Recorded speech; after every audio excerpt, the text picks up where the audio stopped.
우리가 이제 계속 마가복음을 보고 있습니다. 우리가 이제 마가복음은 이제 예수님의 그 공생에 있었던 일들, 예수님이 이 땅에 오시고 또 죽으시고 부활하셔서 승천하는 그 모든 일들을 기록하고 있는데, 지난 시간에도 말씀드렸다시피 예수님의 이 십자가 여정은 두 가지 측면에서 굉장히 중요하다고 말씀드렸습니다. 첫 번째는 우리를 구원하시는 하나님의 방법입니다. 우리가 너무 잘 알고 있죠. 예수님이 십자가에 죽으심으로 말미암아 죽음을 통하여서 죽음의 권세 잡은 자 마귀를 멸하시고 죄로부터 우리를 해방하시며 또 하나님 만나는 길을 열어주시고 또 우리가 하나님께 예수님을 의지해서 하나님께 담대히 나아갈 수 있도록 그 구원의 길을 여시는 방법이 십자가였습니다. 근데 이 십자가의 여정은 그것만이 아니라 또 신자가 가야 할 여정에 대한 모범을 보여주는 것입니다. 이 두 가지가 예수님의 그 십자가에 있어서 중요한 내용입니다. 우리가 비교적 이 첫 번째 부분에만 집중을 많이 하다 보니 이 두 번째 부분에 있어서는 소홀히 하는 경우가 많은데, 물론 이 첫 번째 부분은 매우 중요합니다. 왜냐? 이게 구원을 받지 않으면 시작조차가 안 되니까요. 그런데 이제 구원받은 자가 이제 앞으로 어떻게 살아가야 될지에 대한 이 여정에 대한 부분들을 우리가 예수님의 그 십자가 여정을 통하여서 배워야 합니다. 절대 오해하면 안 됩니다. 우리가 불신자들을 만나고 복음을 모르는 자들을 만났을 때는 그들의 마음과 생각을 주장하고 있는 그 흑암 세력, 그 사단에게서 건져주실 예수 그리스도의 이름이 분명하게 선포되어져야 됩니다. 우리가 훈련 받았던 것처럼 복음이 선포되어져야 되고 그들에게 예수님의 십자가가 이 구원의 능력으로서 선포되어져야 됩니다. 근데 이제 동시에 구원받은 내가 매일매일을 살아가는 데 있어서 이 십자가가 자칫 나는 이미 구원받았으니까, 나는 영접했으니까로 끝나면 안 되고, 이 십자가가 매일매일 우리에게 자랑이 되고 해답이 되고 능력이 되는 이유를 우리는 그것을 발견해 나가는 것이 되게 중요한데, 어떤 측면에서요? 예수님의 그 십자가의 여정이 결국 내가 가야 될 여정인 거죠. 그래서 이렇게도 얘기할 수 있습니다. 나는 앞으로 어떻게 살아야 될까요? 그럴 때 답이 뭡니까? 예수님은 어떻게 십자가의 길을 가셨는가? 그게 답입니다. 예수님이 어떻게 십자가의 길을 가셨죠? 예수님이 억울할 때, 예수님이 자존심 상할 때, 예수님이 고통 가운데 있을 때 예수님은 어떻게 하셨는지, 그 여정들을 보면서 우린 그 예수님을 닮아가야 됩니다.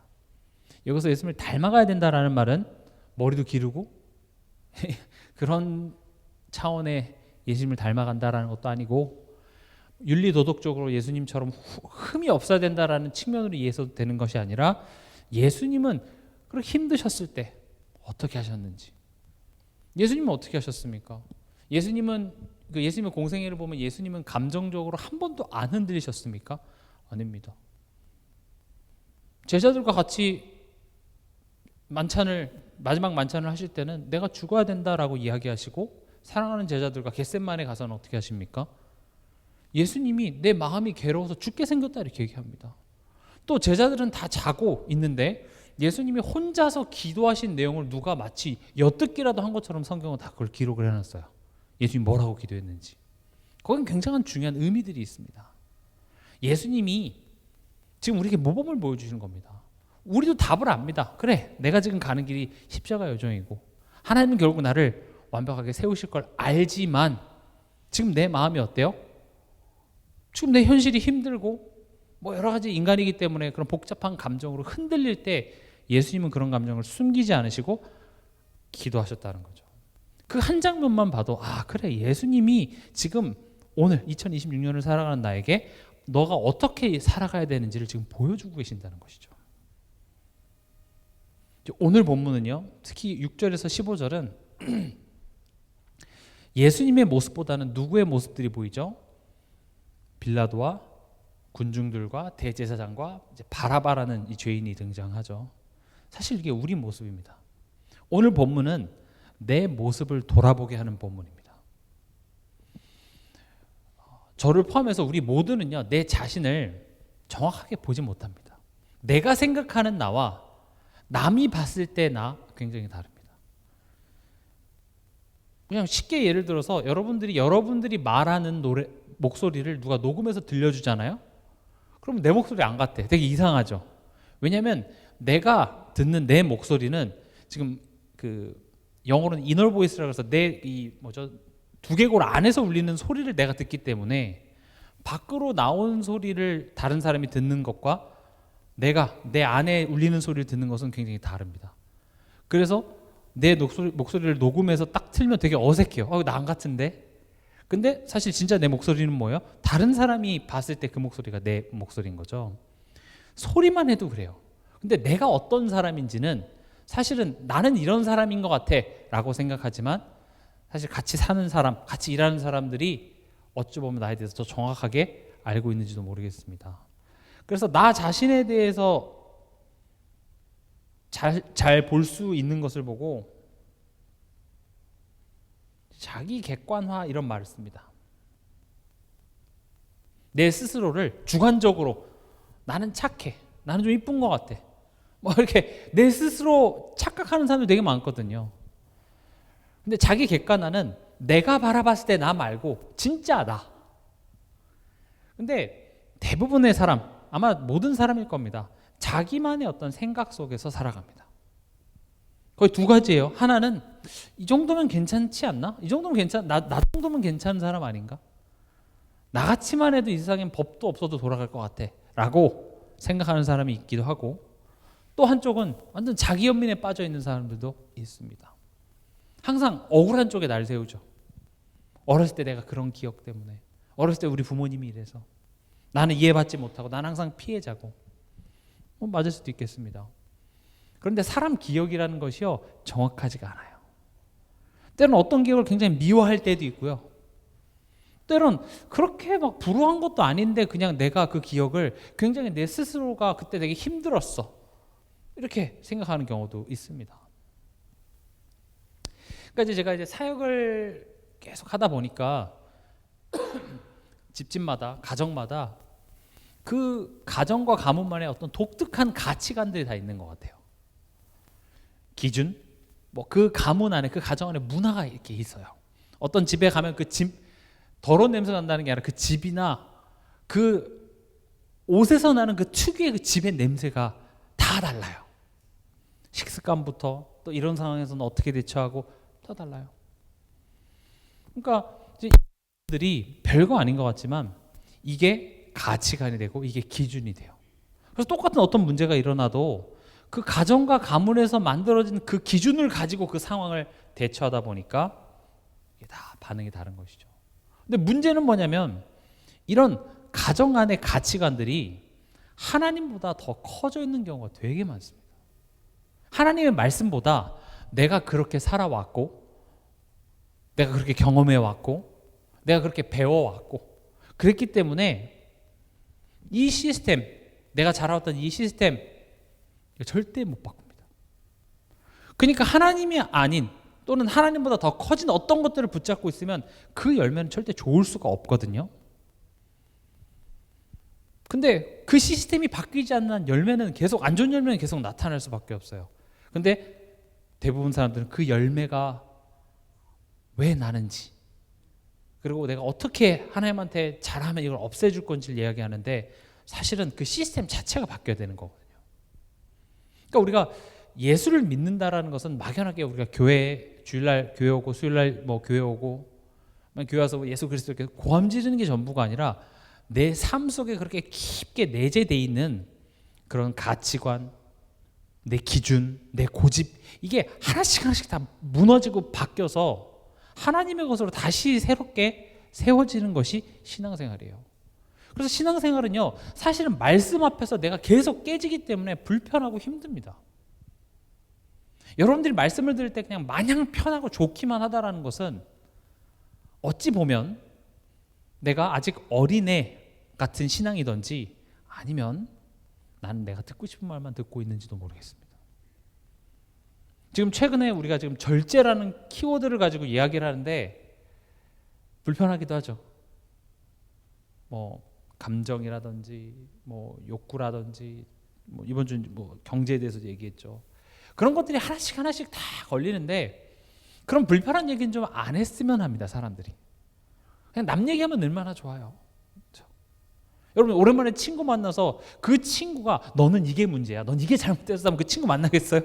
안 만나요. 니나 잘해. 근데 뭐가 재밌습니까? 네 얘기도 아니고 내 얘기도 아닌 다른 옆집 아줌마 뭐 니은 여 니은 이런 다른 사람들 이야기를 하면 그게 그렇게 재밌습니다. 왜요? 내 얘기 아니니까요. 뭐 그게 뭐 좋다 나쁘다를 떠나서 그것은 아무런 영향가가 없고, 결국 신앙생활이라는 것은 애초에 우리가 구원받아서 하나님 자녀 돼서 우리가 하나님이 원하는 한 사람으로 빚어가고 세워져가는 여정이기 때문에 이 말씀 앞에서 내가 그런 도전들을 받지 못한다면 나는 항상 정체되어져 있는 신앙생활을 할 수밖에 없는 겁니다. 그래서 제가 일부러 절제 이런 키워드를 가지고 우리 삶 속에 깊숙이 한번 그 말씀을 지금 찌른 것뿐입니다. 여러분들 보고 절제를 잘하라는 것이 아니라 그만큼 내 삶 속에 말씀과 상관없이 하나님과 상관없이 내가 살아가고 있음을 내가 인지하는 게 되게 중요해요. 내 삶 속에 이렇게도 많은 우상들이 사실은 있구나. 왜 응답이 없습니까? 왜 하나님 역사 안 해주십니까? 거기에 대한 답을 내 삶을 제대로만 봐도 거기 답이 있다니까요. 우상숭배하고 있는데 거기에 축복을 해줄 하나님이시겠습니까? 안 해주십니다. 우상을 무너뜨려야 돼요. 근데 이제 이런 시스템 속에서 또 누구를 키웁니까? 자녀를 키우죠. 그러니까 자녀들 또한도 그 시스템에서 똑같이 배워가고. 그래서 결국 신앙생활이라는 건요, 우리 삶 속에서 매일 건설을 위한 파괴가 일어나야 됩니다. 그리고 새롭게 지어져야 됩니다. 이게 우리가 날마다 예수와 함께 십자가에서 연합을 이룬다는 말의 의미입니다. 내가 날마다 죽노라라는 말이 무조건 내가 누구한테 양보하고 그런 차원의 내용이 아니라 지금 내 삶 속에 내가 합리화하고 그래 나 오늘 고생했으니까 하면서 하나님보다 뭔가 습관적으로 뭔가를 의지해왔던 그런 수많은 것들이 드러나고 그게 파괴가 돼서 진짜 온전히 내가 하나님만 바라볼 수 있도록 계속 변화되어져 가는 것. 이게 우리가 져야 될 십자가입니다. 근데 결국은 이제 변화가 돼야 되는데 이 변화의 시작이 이런 내 자신을 인지하는 것에서부터 시작합니다. 그래서 하나님이 아담에게 하셨던 말씀이 뭡니까? 선악과를 따먹은 직후에 하나님께서 아담에게 하셨던 말씀, 아담아 네가 어디 있느냐예요. 하나님 몰라서 묻는 게 아닙니다.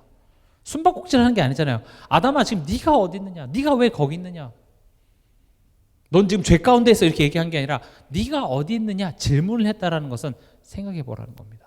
근데 문제는 우리 스스로 알 수도 없고 알아도 내 스스로를 바꿀 수가 없다는 겁니다. 그래서 우리에겐 이 두 가지가 필요합니다. 성령, 말씀. 성령께서 말씀을 통하여서 우리에게 말씀하시고 그것을 볼 수 있는 눈을 열어주지 않으면 보이지도 않고 바뀌어지지도 않습니다. 성령의 충만함을 주셨고 성령이 역사하여 주시옵소서 했을 때 그 성령의 충만함과 역사는 지금 내 안에 하나님보다 더 커진 것, 내 안에 하나님보다 더 의지하는 것들을 드러내서 그것을 파괴하고 온전히 십자가 앞에 서서 하나님을 온전히 바라볼 수 있도록 만드는 게 성령의 역사인데 그건 내게 불편하거든요. 그래서 우리는 성령을 소멸합니다. 성령 충만 주시옵소서 하면 우리가 상상하는 것들은 뭔가 나를 힘들어하는 저 사람이 막 화를 냈다가 성령 충만 주시옵소서 하면 내 안에 어떤 빛이 쫙 비춰갖고 저 사람이 내게 굴복하는 어떤 그런 것들을 우리는 상상하죠. 그렇지 않습니까? 내가 되게 막 이렇게 밤에 가는 길에 무서웠는데 내가 막 결박기도를 했는데 저기 무서운 형들이 갑자기 담배 피고 안으로 들어가서 내가 별일 없이 왔다든지 뭐 이런 일이 있을 수도 있겠습니다만은 지금 예수님이 어떻게 십자가의 여정을 갔는지 보자고요. 예수님이 그 고난과 문제 앞에서 기도해서 아니면 또는 예수님이 어떤 능력을 발휘해서 로마 군인들을 무찌르고 고난을 넘어가셨습니까? 아닙니다. 그 고난 속에서 예수님은 죽으셨습니다. 우리 또한도 우리 삶 속에서 진짜 내가 죽어야 될 것들이 있습니다. 성령은 그렇게 우리를 이끌어가는 겁니다. 그러나 나를 힘들게 했던 그런 고난과 어려움이 끝이 아니야. 그것이 저주가 되고 실패가 되는 것이 아니라 그것을 통과했더니 거기에 하나님의 놀라운 은혜가 있었고 하나님의 놀라운 평안과 기쁨이 있다라는 것을 우리로 하여금 보고 맛보게 하여 증인되게 하겠다는 겁니다. 그게 오직 성령이 너에게 임하시면 예루살렘, 유대, 사마리아 땅끝. 예루살렘, 유대, 사마리아 땅끝은 결국은 내 안에 어디 지역적으로 우리나라, 부천 이런 지역적으로만 바라보는 것이 아니라 나도 몰랐던 또 알지만 그런 것들을 나는 드러내기 싫었던 내 안에 그런 불편한 그 지점, 그게 유대인들한테는 사마리아였어요.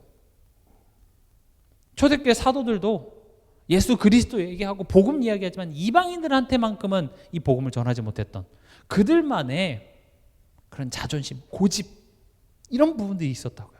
그게 깨지는 게 예루살렘, 유대, 사마리아 땅끝까지 이르러 증인되리라. 그럼 지금 성령의 역사는 너가 전도하게 해서 저 세계로 막 나가는 쪽으로 방향이 꽂혀 있는 것이 아니라 사실은 내 안으로 향해 있습니다. 성령의 역사의 방향이. 근데 이 안쪽으로 향해 있는 그 성령의 역사가 그냥 나를 어떤 광야나 어떤 산 속에 집어넣고가 아니라 내 일상 속에서, 내 삶 속에서, 만남 속에서, 가정 안에서, 여러 가지 문제와 사건 속에서 하나님이 내 안에 역사하시는 거죠. 그리고 내가 그 성령으로 내가 정금같이 단련되어지는 과정 속에서 내 안에 있는 그 빛이 툭 전달됐는데 생명이 살아나고 지역이 살아나고 귀신 들린 자가 떠나가는 그런 성령의 역사들이, 열매들이 나타났다. 이게 사도행전입니다. 사도행전을 우리 모두가 다 바울이 돼서 다 직장 그만두고 오늘부터 전도하러 나갑시다 이렇게 보면 안 돼요. 전도행전이 아니라 사도행전입니다. 전도가 아무리 중요해도 전도 때문에 모든 것이 괜찮다, 틀린 말입니다. 우리는 말씀이 기준입니다. 말씀 중심으로 가고 그 말씀 중심으로 갔을 때 나타나는 열매가 전도여야 합니다. 이번 한 주간 얼마나 너가 노력 하나도 안 했는데 전도가 됐냐 안 됐냐, 그게 목적이 아니라 우리 기준은 뭐라고요? 말씀인 겁니다. 그러면요, 여러분들이 이렇게 예배 때마다 말씀을 들을 때 지금 이 시간 성령께서 말씀을 들을 수 있는 귀를 열어달라고 기도하시기 바랍니다. 그 귀는 어떻게 열어지는 게 맞냐면 그 말씀을 통해서 내 자신이 돌아봐줘야 돼요. 더 구체적으로는 이 자리에 오기 전까지 내가 집에 나오기 직전에 뭔가 이렇게 한바탕 하고 나왔다든지, 아니면 이번 한 주간 동안 어떤 사건 때문에 내가 굉장히 속상하고 불편하고 그런 생각이 내 머릿속에서 떠나가지 않았던 그 문제에 대한 해답을 이 말씀을 통해서 하나님 내게 주시는 거예요. 우리가 화가 나고 속상한 이유는 나는 아무런 잘못이 없는 것 같거든요. 나는 억울해요. 하나님, 내가 왜 나만 이래야 되죠? 그러니까 나한테는 아무런 잘못이 없는데 지금 외부에서 이런 일이 일어나는 것이 나는 억울하고 힘든 거잖아요. 근데 성령의 역사를 통해서 내게 깨닫게 될 때 어떤 일이 벌어지냐면 이것을 통하여서 진짜 하나님이 지금 내게 주시는 메시지가 깨달아진다는 거죠. 저번 시간에도 말씀드렸죠. 예수님이 지금 그 빌라도 앞에서 진실에 대답하시고 거짓에 침묵하셨습니다. 예수님이 지금 빌라도 앞에서 재판을 받게 되는 것은 가룟 유다가 예수님을 팔아서 그랬죠. 맞잖아요. 가룟 유다가 예수님을 은삼십에 팔아서. 또 그리고 왜 예수님은 지금 이 재판을 받게 됐습니까? 대제사장들이 지금 예수님이 자기네들보다 더 인기가 많아지고 하니까, 더 많은 세력을 얻으니까 질투하여 시기가 나서 지금 예수님을 잘못된 것을 지금 고발해서 예수님은 죽게 생겼잖아요. 만약 그게 전부라면 예수님은 어떻게 반응하셔야 되죠? 빌라도 앞에 잠깐만, 나 진짜 억울합니다. 이렇게 돼야 되겠죠. 틀린 말입니까? 아니요, 맞는 말이라니까. 진짜 가룟유다가 판 게 맞고 대제사장이 억울하게 누명을 씌운 것이 맞지만 예수님은 억울하게 재판을 받는 게 아니라 우리의 죄 때문에요. 하나님이 창세기에서부터 이미 예수님이 십자가에서 우리 죄를 위해서 죽어야 될 것을 미리 말씀하셨고 그 말씀의 성취라는 겁니다. 똑같은 사건인데 지금 가룟유다가 나를 팔았다는 사실을 부인하라는 말이 아닙니다. 이런 관점이 되게 중요해요. 요셉도 가만히 보세요. 요셉이 형들이 나를 판 게 아니야라고 얘기한 게 아니라 형들이 나를 팔았지만 하나님이 생명을 구원하시기 위해서 나를 앞서 보냈다. 두 가지를 보고 있습니다. 그렇다면 성령께서 역사하시고 말씀이 내게 왔을 때 깨달아져야 되는 것은 그 두 가지가 보여지는 겁니다. 우리가 힘들고 두려워하고 막 마음이 요동치는 것은 가룟유다가 저 새끼 내가 얼마나 내가 걔를 걷어줬는데 하면서 괘씸하다 요 감정만 있으면 우리 화가 나고 억울하고 속상하고, 근데 성령께서 깨닫게 하시는 거죠. 아 그래, 내가 지금 이 자리에 온 것은 하나님의 말씀을 성취하시는 것이구나. 예수님이 그렇게 깨달았던 것처럼, 요셉이 그렇게 깨달았던 것처럼 성경의 인물들을 하나님께서는 택하셔서 결국 그 마지막에 보면 그 인물이 이 고백을 꼭 합니다. 아 그렇구나, 하나님이 이렇게 하시는구나. 이런 남편을 만난 것도, 이런 자녀 문제가 있는 것도, 이런 경제 문제가 있는 것도, 이런 건강 문제가 있는 것도, 이 모든 것들이 하나님이 내게 지금 이런 메시지를 주시고자 하셨구나. 여러분 결국에는 하나님한테 감사하게 될 거라니까요. 결국엔 여러분 부끄러워질 거예요. 하나님 제가 생각이 짧았습니다. 그땐 저는 그게 전부인 줄 알았어요. 하나님, 그땐 저 정말 죽는 줄 알았어요. 그때 저는 정말 이 고통이 영원히 끝나지 않을 것만 같았어요. 분명히 여러분은 장담합니다. 하나님 앞에서 부끄러워진 날이 분명히 있습니다. 성령께서 역사하사 말씀이 깨달아지게 하옵소서라는 기도의 응답은 그렇게 받아야 되는 겁니다. 내가 듣고 싶은 말이 들려지게 하여 주시옵소서가 아니라 진짜 말씀은 때론 나를 바라보게 하고 나를 부끄럽게 하고, 이 말을 오해하면 안 됩니다. 모든 게 다 내 잘못이다 이렇게 가는 건 아닙니다. 예수님이 지금 십자가를 지신 것이 가룟유다 잘못입니까? 또는 예수님 그럼 내 자신 뭐라고 했으니까 그래 내가 가룟유다한테 좀 서운하게 한 게 있었나 보다 그렇게 하라는 말입니까? 그게 절대 아니죠. 잘못을 따지라는 것이 아니라 그 상황을 통해서 지금 하나님이 내게 주시는 말씀이 분명히 있습니다. 그러니까 우리는 세상 사람들은 하나님을 안 믿기 때문에 단순히 천국, 지옥, 하나님의 존재를 안 믿는 차원이 아니라 어떤 사건이 일어났을 때 그냥 드러나는 거기에 반응할 수밖에 없는 겁니다. 그러나 우리는 하나님을 믿는다라는 것은 그 드러나는 문제 이면에 하나님의 통치를 우리는 믿고 있기 때문에 거기에 대한 반응이 다른 거죠. 그래서 빌라도가 예수님을 보면서 놀라더라가 되는 겁니다. 그 놀라는 모습을 보고 우린 전도라고 부릅니다.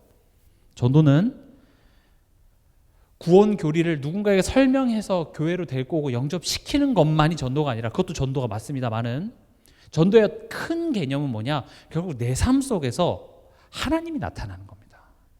하나님을 믿는 것이 세상과 무엇이 어떻게 다른지가 내 삶 속에서 내 남편에게, 내 자녀에게 드러나는 것이 전도입니다. 그래서 전도는 반드시 복음 가진 자의 삶 속의 열매로서 드러나야 하는 겁니다. 전도하자 이런 식으로 되는 것이 아니라, 그리고 그렇게 전도가 된다면 정말로 사도행전에서 일어났던 모든 만남과 사건 속에서 하나님께서는 나를 세우시고 또 나를 통해서 많은 사람들을 살리는 그런 전도자의 여정을 우리는 걸어가게 돼 있는 겁니다.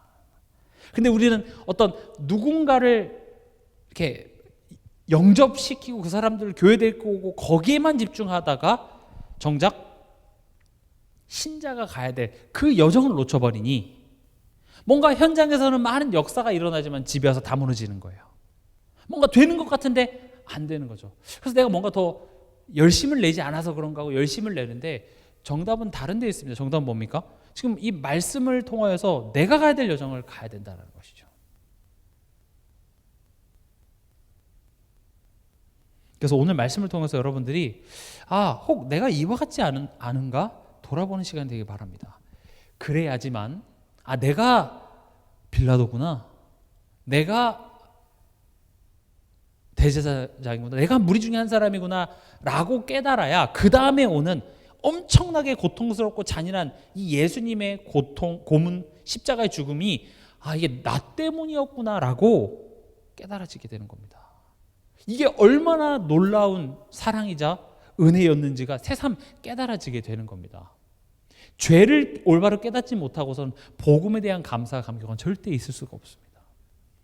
예수 그리스도가 아무리 해답이라고 외쳐도 무엇을 해결했는지를 내가 모르면 구원은 받았을지언정 그 예수가 내 삶 속에 정말 답으로서 내가 누려지지 못해요. 감사합니다는 되지만 항상 기뻐하라, 쉬지 말고 기도하라, 범사에 감사하라까지는 가지 못해요. 그래서 오늘 본문도 지금 우리에게 되게 불편한 질문을 하는 겁니다. 지금 오늘 우리 읽었잖아요. 6절에서 15절. 지금 이 본문을 읽으면서 마치 성경은 이런 질문을 하는 겁니다. 이 이야기 속에서 너는 누구야? 이 질문하는 겁니다. 너는 누구니? 저는 예전에는 예수님과 함께 그 장면을 바라보는 어떤 제자, 예수님 이렇게 숨어서 먼발치에서 보는 어떤 그 한 사람이라고 생각했어요. 예수님의 제자. 또는 예수님을 죽이려는 저 사람들 막 저것을 그냥 어째 막 이렇게 예수님과 함께 막 힘들어하고 예수님 힘내십시오 이렇게 옆에서 기도해 주는 모습이 저일 거라고 생각했는데 오늘 본문은 오히려 우리를 네가 바라봐야, 네가 대제사장이야, 네가 빌라도야, 네가 무리 중 하나야 이렇게 얘기하는 겁니다. 오늘 본문을 보면 지금 이제 이때가 이제 로마가 전 세계를 거의 제패하던 시기죠. 그래서 지금 이 이스라엘도 로마의 식민지였습니다. 우리나라도 이제 일본의 식민지 경험이 있기 때문에 식민지하면 어떤 이미지가 떠오르죠. 근데 이제 로마는 일본이 우리나라를 식민지화했던 것보다는 조금 더 유화 정책으로서 그 나라의 문화나 종교나 이런 시스템을 인정해줬습니다. 단 너의 나라의 참된 황제는 로마 황제고 세금 내고 뭐 이런 거죠. 근데 그래서 이제 총독을 그 지역마다 보내는데 어쨌든 그 총독이 평가받는 것은 그 지역의 민심을 이렇게 잘 달래는 거잖아요. 별일 없이. 그리고 이제 세금 잘 걷고 뭐 이런 건데, 그래서 이제 로마 총독이 이 유대인들의 민심을 달래기 위해서 6월절은 유대인 민족들한테는 굉장히 큰 명절이죠. 6월절이 뭐죠? 이스라엘 백성이 애굽에서 양의 피 바르고 나온 그 날을 기념하는 게 6월절이고 지금도 유대인들은 6월절을 기념하고 있습니다. 이 6월절 명절에 유대인들의 민심을 달래기 위해서 죄수 한 명씩 이렇게 풀어주는, 우리나라도 이렇게 광복절 되면 광복절 특사 이런 게 있잖아요. 그런 것처럼 한 명씩 풀어주는 그런 관례가 있었고, 빌라도는 애초에 예수님이 지금 잘못이 없다는 걸 이미 알고 있습니다. 10절인가요? 보면 여기서 그는 빌라도입니다. 빌라도가 대제사장들이 시기로 예수를 넘겨준 줄 알미러라 하면서 애초에 예수님은 잘못이었고 대제사장들이 어떤 시기로 지금 억울하게 이 자리에 와 계시다는 걸 알았기 때문에 이제 빌라도는 야 너네 어차피 6월절에 이렇게 한 명씩 특사로 풀어주는 거 있잖아. 뭐 너네가 잘못됐다고 하니까 잘못됐다고 치자. 근데 이번에 그 6월절 겸 해서 예수를 내가 풀어주면 어떻겠냐 하니까 대제사장들이 어떻게 합니까? 11절에 그러나 대제사장들이 무리를 충동하여 도리어 바라바를 놓아달라 하게 하니 그렇게 돼 있죠. 오히려 지금 밀란을 꾸미고 살인까지 한 바라바를 대신 풀어주고 누구를 못 박으러 합니까? 예수를. 지금 이 장면이 굉장히 이상한 장면입니다. 정작 죽어야 될 자는 풀려나고 죄 없는 자가 대신 형벌을 받습니다. 죄 없다라는 것을 전혀 지금 사실은 이 문제가 유대 사회, 특히 이 대제사장과 예수님과의 이 문제잖아요. 사실은 로마인은 지금 이거랑 전혀 상관없어요. 로마인은 그냥 소란스럽게만 하지 마예요. 제3자라고요. 근데 이 제3자가 봐도 예수님은 아무런 문제가 없어요. 이걸 통해서 지금 예수님은 뭔가 잘못해서 죽은 것이 아니라 죄 없으신 분이 죽으셨다라는 것을 지금 보여주는 것입니다. 근데 죽어야 될 자는 풀려나고 죄 없는 자가 대신 형벌을 받는 것. 즉 죄인이 살고 의인이 대신 죽음. 이게 바로 뭡니까? 이게 복음의 정수입니다. 복음의 가장 핵심이죠. 죄인이 살고 의인이 대신 죽습니다. 십자가는 사실 누가 못 박혔어야 됩니까? 십자가는요, 바라바는 납니다. 바라바가 달려야 돼요. 바라바가 채찍이 맞아야 되고 바라바가 죽어야만 했는데 예수님께서 대신 그 자리에 들어갑니다. 왜 그렇습니까? 왜 예수님이 그 자리에 들어갑니까? 살리기 위해. 바라바를 살리기 위해서입니다. 예수님이 죽고 누가 삽니까? 바라바가 삽니다. 여기서 바라바는 누굽니까? 나입니다.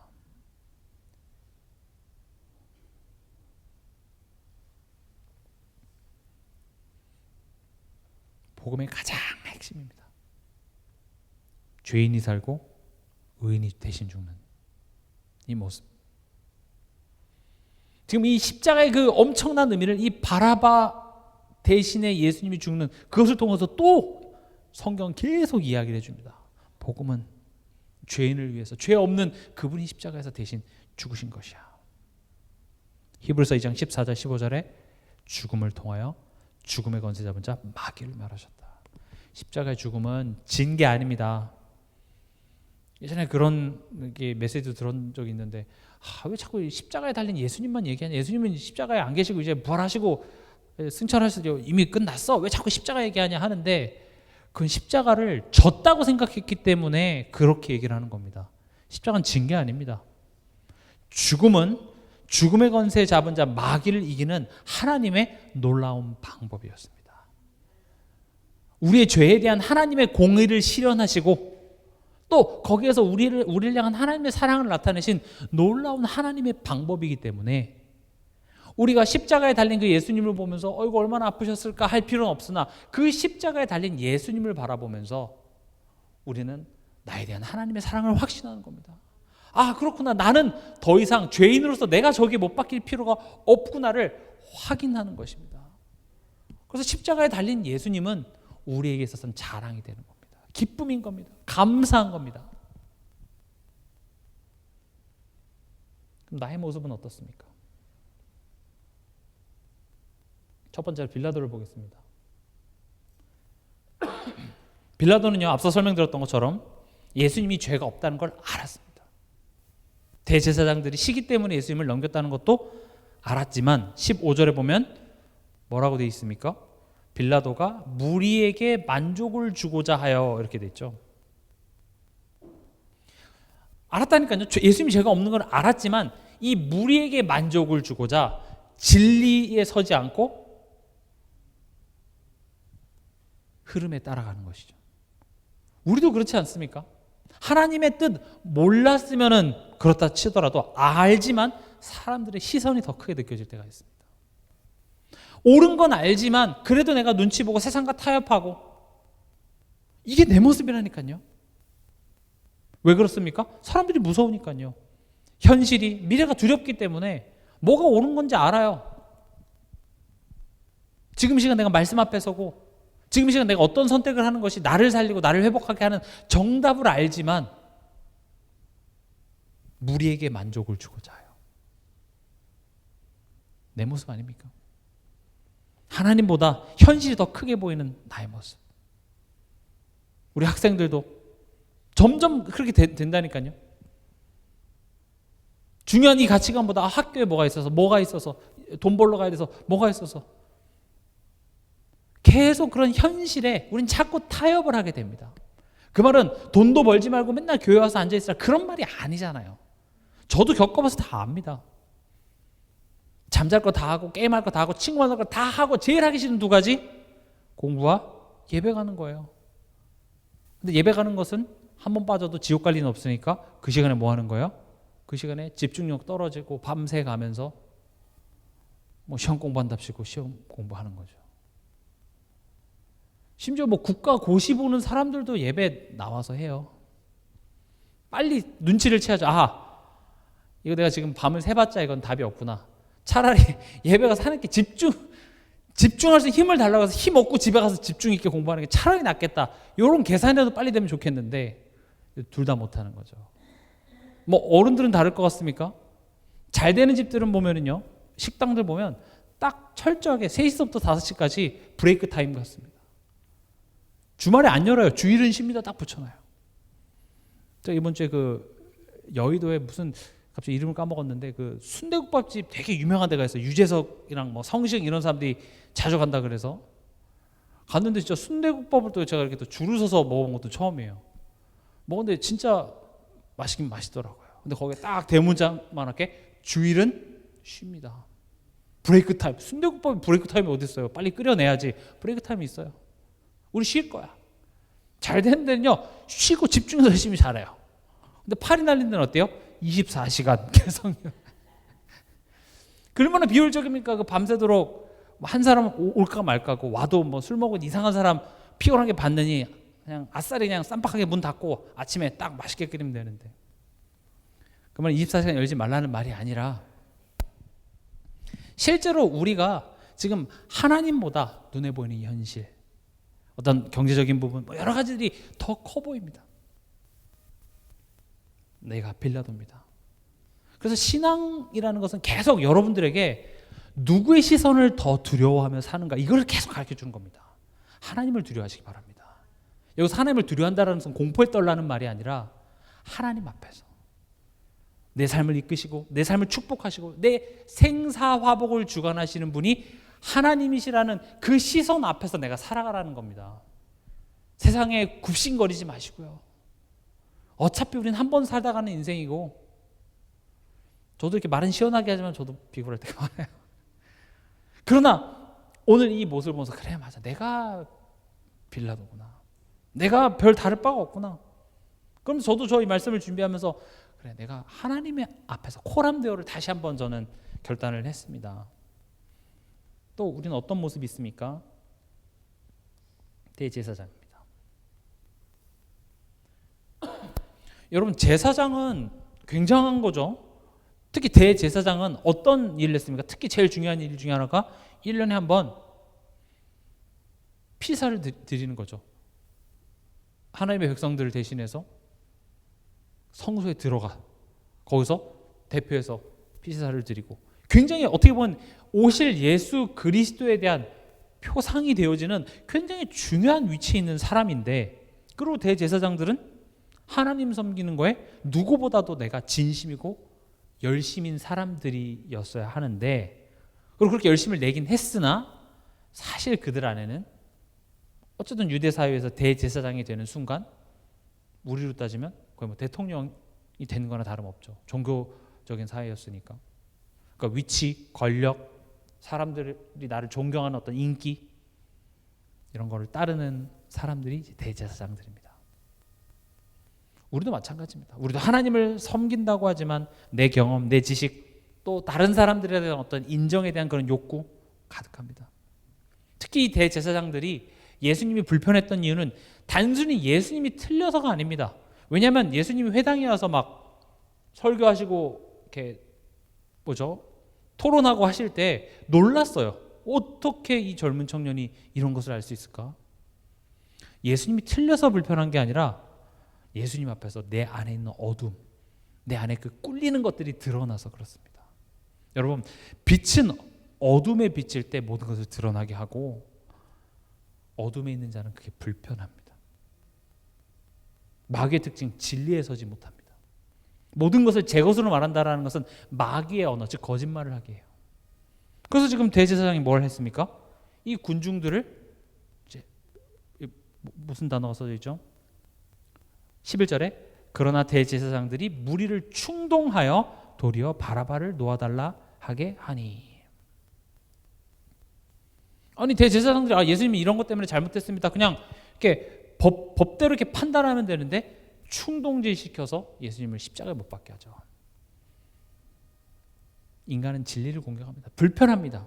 그래서 제가 아까 서론에서 설명드렸다시피 여러분들 앞에 이런 굉장히 이런 날카로운 말씀들이 선포되어질 때 때론 이게 불편해서 내 마음속에 이 전달하는 메신저를 보면서 니는 얼마나 잘하는데, 또는 이런 이야기 듣기 싫어서 때론 이 말씀이 때론 듣기 싫을 때가 있거든요. 그건 지금 내 안에 빛이 비치고 있기 때문에 그렇습니다. 그래서 여러분들이 그런 나의 마음을 돌아보면서 그래 맞아 내가 혹시 이런 대제사장은 아닌지 하나님 말씀하시옵소서. 내가 변하겠습니다.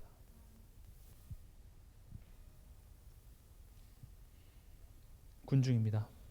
지금 이 군중들은요, 불과 며칠 전에 예수님이 예루살렘에 입성하셨을 때 호산나 외쳤던 사람들입니다. 예수님 위에 종려나무 가지와 자기의 겉옷을 깔고 예수님을 환영했던 그 사람들이 지금 뭐라고 합니까? 십자가에 못 박으시오 라고 얘기하고 있죠. 인간의 마음은 이렇게 쉽게 변합니다. 그래서 신앙생활은 분위기로 하는 게 절대 아닙니다. 분위기가 필요 없다는 것은 아닙니다. 막 조명도 좀 낮게 하고 막 찬양도 하고 막 여기에 그 뭐죠? 안개 같은 것도 좀 해놓고 좋죠. 그게 나쁘다는 게 아닙니다. 그러나 그것만으로 하면 안 됩니다. 왜냐? 사람의 마음은 이렇게 군중 심리로 마구 변해요. 그래서 말씀에 서야 되는 겁니다. 재미없을 수 있습니다. 그러나 우린 말씀 앞에 서야 됩니다. 그래서 성경은 인간을 뭐에 비유합니까? 양과 같다고 이야기합니다. 양의 특징, 앞에 양이 가면 따라갑니다. 그래서 제가 유튜브에서 어떤 영상을 보니까 어떤 그 아프리카의 한 부족이 이렇게 불을 피우고 양을 데리고 이렇게 뛰어요. 그리고 불을 이렇게 돌잖아요. 계속 돌면 이제 그 가장 앞에 있는 양이 가장 뒤에 있는 양의 꼬리를 따라가게 되잖아요. 그리고 그 목자가 밖으로 싹 빠지면 양은요 그 불 주변을 계속 돌아요. 멈추지 않고.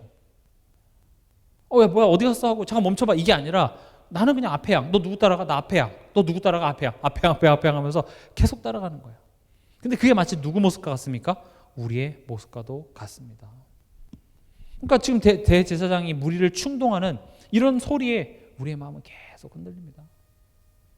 그래서 때로는 우리가 교회에 와서 여러 가지 소리를 듣는 것보다 그런 소리보다 말씀을 내 마음에 먼저 잘 붙이는 것이 중요합니다. 우리가 교회 안에서 그런 성도 간의 교제도 너무 중요하지만 때로는 그런 말씀에 중심을 두지 않은 그런 여러 가지 소리들이 어설프게 들어온 그 말씀조차도 흔들려 버린다는 것이죠. 그래서 여러분들이 그런 부분들을 인지하셔야 됩니다. 그래, 나는 안 속아 이렇게 하지 마시고 나는 얼마든지 속을 수 있는 군중이야.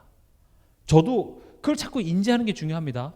나는 절대 안 넘어져. 그럼 그 사람이 제일 먼저 넘어질 겁니다. 그런 오리에 제일 빠지기 쉬운 한 사람이 바로 메신저인 목사일 수 있습니다. 목사는 안 넘어질까요? 앞에서 옳은말하고 맨날 성경 보고 하니까 안 넘어질까요? 아닙니다. 똑같습니다. 다음 세대들과 별 다를 바 없이 똑같이 절제하지 못하고 약한 부분이 있고 부끄러운 부분이 있습니다. 근데 포인트는 뭐냐? 나는 얼마든지 넘어질 수 있기 때문에 내가 더욱더 성령을 의지하는 겁니다. 더욱더 내가 말씀 앞에서 그 말씀의 기준을 둬서 세상 소리에 흔들리지 않으려고 저도 몸부림쳐서 싸우고 있는 중입니다.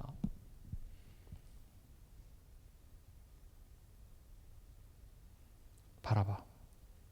내가 죄인입니다. 내가 심판받고 내가 채찍에 맞고 내가 십자가에 못 박혀 죽었어야 했으나 예수님이 대신 죽으신 겁니다. 여러분, 복음 안에서 또는 내가 복음이 깊이 깨달아지는 과정 속에서 나타나는 건 뭐냐? 내 모습이 보이기 시작합니다. 내 복음을 옛날에 못 깨달았고 이렇게 쉬운 거를 아닙니다. 그건 어찌 보면 복음의 비읍의 점자도 지금 아직 시작도 못한 걸 수도 있습니다. 복음이 보인다는 것은 빛이 비친다는 것이고요. 빛이 비치면 우리 안에 선한 것이 단 하나도 없다는 것을 깨닫게 됩니다. 그제서야 내가 믿어서 구원받은 것이 아니라 이것은 하나님의 은혜라는 말이 굉장히 크게 와닿게 됩니다. 저는 어렸을 때 이렇게 앞에 나와서 간증하면서 막 울고 찬양하면서 막 그런 형들 부러웠어요. 한때 이제 우리 교회에 이제 사모님이 이제 막 상담 고등학교 이렇게 막 상담 들어가고 그러셨거든요. 그때는 이제 요즘에 우리나라도 이제 마약이 많이 들어왔지만 그때는 마약이 없고 뭘 많이 했냐면 이제 본드라든지 가스 이런 거를 막 했었잖아요. 그거 하는 형들이 막 교회 왔고 교회 막 오토바이 세워져 있고 막 이랬어요.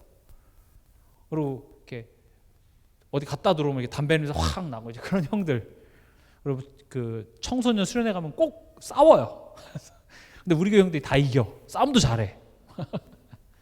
나름 뭐 우리 교회는 싸움 잘하는 형들 막 이런 생각도 했었는데, 그러니까 그런 형들이 막 찬양 부르면서 간증 가서 막 눈물 흘리는 거 보면서 왜 나는 저렇게 눈물이 없을까? 그래서 저 나름대로 분석한 거는 저들은 저렇게 타락했다가 돌아왔으니까, 나는 모태 신앙이고 하니까 저렇게 타락하지 않았으니까 나는 저런 감동이 없나 보다. 그래서 한때는 좀 타락을 좀 했었어야 했나? 이런 생각도 했었어요. 근데 어느 날 보니까 죄가 뭔지가 깨달아지는 거예요. 조금. 그 타락한 것만이 죄가 아니라 내가 저 타락한 사람과 별 다를 바가 없다라는 사실을 알게 됐어요. 하루에 수천 번, 수만 번 내가 예수님을 저주하고 부인한 베드로와 다를 바 없고, 내가 빌라도고 내가 대제사장이고 내가 군중이라는 사실을 알게 되고, 아담은 단 한 번 그 하나님을 불신하는 것으로 말미암아 모든 인류가 이렇게 됐잖아요. 내 죄가 얼마나 심각한지 그것을 깨달으면 깨달을수록요, 이 벌레 같은 날 위에 예수님 왜 죽으셨지? 이해는 되지 않지만 그게 너무나 놀라운 사랑으로서 제게 깨달으시더라고요. 그때 눈물이 좀 나더라고요. 감사하구나.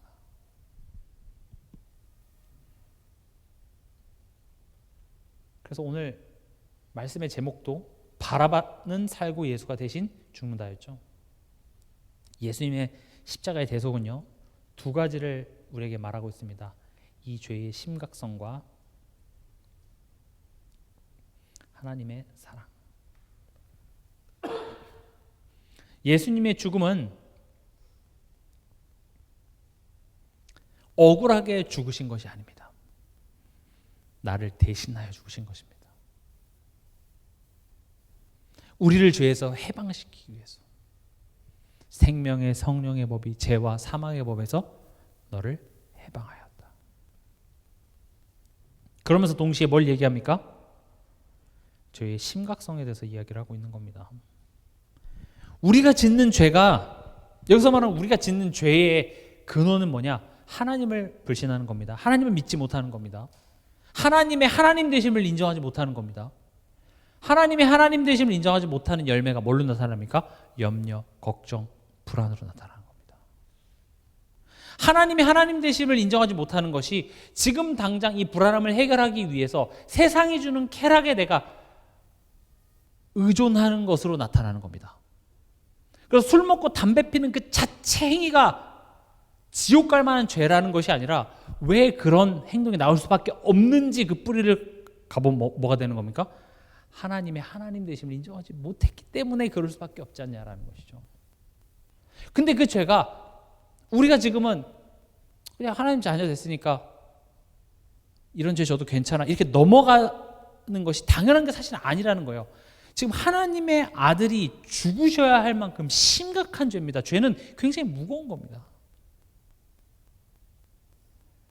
율법에서 하지 말라는 죄보다 사실은 우리가 하나님을 믿지 못하는 죄를 우리는 압도적으로 많이 짓고 있고, 그 죄의 결과는 사망이고 죽음이어야 하는데 예수님이 대신 십자가에서 죽으심으로 말미암아 또 그 예수님의 십자가를 바라보면, 그래 저 죽음은 나를 대신해서 내가 죽어야 될, 내가 못 박혀야 되고 내가 고난받아야 될 그 죽음을 예수님이 대신 하셨구나를 믿음으로 말미암아 죄인임에도 불구하고 또 오늘 죄를 졌음에도 불구하고 하나님 앞에 염치 없이 하나님 아버지 예수 그리스도 이름을 믿음으로 나는 당신에게 기도합니다, 당신을 아빠라 부릅니다 얘기할 수 있는 거예요. 십자가는 그래서 우리에게 확신입니다. 그게 우리에게 자랑이 되는 겁니다. 그래서 바울이 얘기했잖아요. 나는 예수 그리스도의 그 십자가 외에 난 자랑할 게 없다고 얘기합니다. 겸손을 떠는 게 아니라 정말로 우린 이거밖에 자랑할 것이 없습니다. 언제요? 이 죄의 심각성을 깨달아야 돼요. 그래서 예수가 십자가에서 죄 다 끝났다, 죄 끝났다 이렇게 얘기해서 될 게 절대 아닙니다. 죄의 심각성에서 자꾸 이야기하는 것은 여러분들에게 자책감을 주고 죄책감을 줘서 확신을 흔들려는 것이 아니라 그럼에도 불구하고 나와 함께 하시고 그럼에도 불구하고 나를 자녀 삼아주신 그 하나님의 사랑과 은혜에 우리가 감사하고 감격하게 하기 위하여 이것을 성경 계속 강조하는 것이죠. 그리고 하나님의 사랑, 하나님 우리를 얼마나 사랑하시는지 자기의 독생자를 내어주실 만큼 우리를 사랑한다. 그래서 우리가 복음을 깨달아가면 어떤 고백이 나오냐? 십자가 앞에서 난 아무것도 자랑할 것이 없구나. 오늘 내가 생명을 얻고 하나님 앞에 서 있는 것 이거 다 은혜구나. 여러분들이 말씀을 들으면서 그게 또 새삼 깨달아지면서 감사해야 돼요. 항상 기뻐하라. 쉬지 말고 기도하라. 범사에 감사하라. 십자가를 우리가 묵상할수록 그렇구나. 그래서 우리가 기뻐할 수 있구나. 그래서 우리가 감사할 수 있구나. 신앙은요, 내 의를 쌓아가는 게 신앙이 아닙니다. 내가 이만큼 했고 내가 뭘 했고 내 의를 쌓아가는 것이 신앙이 아니라 날마다 그 십자가의 은혜를 붙드는 삶이 신앙입니다. 그게 우리가 살아가는 이유, 우리가 용서받은 이유, 우리가 하나님 자녀된 이유는요, 우리가 의로워서가 아닙니다. 예수님이 우리 대신 십자가에 달리셨기 때문입니다. 말씀을 맺겠습니다. 여러분 오늘 밤 고백했으면 좋겠습니다. 하나님, 제가 바라봅니다. 제가 필라도입니다. 제가 대제사장이었고 제가 그 무리 예수님을 십자가에 못 박으라고 고함질렀던 제가 그들 중에 한 사람이었네요. 그런데도 저를 살리시고 제가 못 박혀야 될 그 자리에 예수님이 대신 들어가셨군요. 하나님, 그 은혜가 내게 풍성히 깨달아져 알게 하여 주시옵소서. 그 은혜가 깨달을 때 여러분들 마음속에 참된 감사 회복될 줄 믿습니다. 그 은혜 입은 자, 그 용서받은 자가 내 가정 현장, 내 삶의 현장에 돌아갔을 때 또 다른 사람을 사랑할 수 있게 되는 겁니다. 또 다른 사람을 하나님의 마음으로 바라볼 수 있게 되는 겁니다. 그때부터 전도는 시작되어지는 겁니다. 우리 동성교회가 진짜 전도해야 되잖아요. 진짜 생명 살려야 되잖아요. 그러기 위해서는 내 안에 이 생명의, 이렇게 표현해 볼게요. 제가 공원에 가보니까 어린아이들은 쉬지 않고 뛰더라고요. 저는 시간을 내서 스트레칭을 하고 천천히 하면서 이렇게 뛰고 힘들다 이렇게 하는데 애들은 쉬질 않아요. 계속 뛰어요. 대단하죠. 애들은 에너지가 많아요. 우리 안에 이 예수 그리스도의 십자가의 은혜가 마치 어린아이처럼 막 생명력이 있을 때 말하지 않고는 견딜 수가 없습니다. 내 안에 그 기쁨이 내 주변 사람들에게 퍼져나갑니다. 그 여유로움과 그 기쁨으로 여러분들이 모든 사람을 살릴 수 있는 그런 열매 하나님 내 삶 속에 풍성히 맺길 원합니다. 하나님, 나를 붙들어 주시옵소서. 오늘도 이 내용 기억하시면서 승리하는 한 주간 되시길 주님의 이름으로 축원합니다.